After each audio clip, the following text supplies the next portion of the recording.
Welcome to our channel. Today we how to backup Typeform AI responses into Airtable, full guide step by step clearly.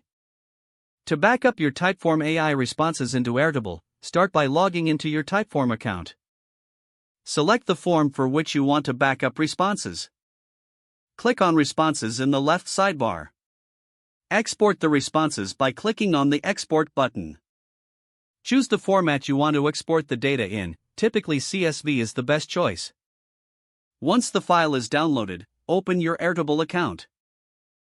Create a new base or open an existing one where you want to store the Typeform responses. In your Airtable base, click on the Add a Table option if you're creating a new table. Name the table according to the Typeform you are backing up. Next, click on the Import button in your new table. Select CSV file as the import type. Upload the CSV file you previously downloaded from Typeform. Map the fields from your CSV file to the fields in your Airtable table. Make sure each field aligns correctly to avoid any data mismatches. Click Import to finalize the data transfer. Once the import process is complete, you'll see all Typeform responses in your Airtable table. You can now organize, filter, and analyze the data as needed. To guarantee ongoing backups, consider setting up an automation with tools like Zapier. This will allow new Typeform responses to be sent directly to Airtable automatically.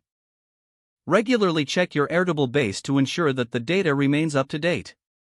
That's how you can backup Typeform AI responses into Airtable effectively. If the page does not load, refresh the browser or try again in a private or incognito window. Make sure you are using the correct email address, then retype it carefully to avoid small typos. If your password is not accepted, use the reset option and create a new strong password you can remember. Check your spam folder for verification or security emails, then complete any requested confirmation steps. Enable two-factor authentication if available to improve account security and reduce unauthorized access risk. After signing in, review your profile details so your contact information and settings are accurate and current.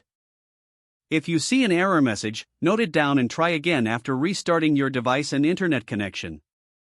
Don't forget to like this video and subscribe to our channel for more step-by-step tech guides.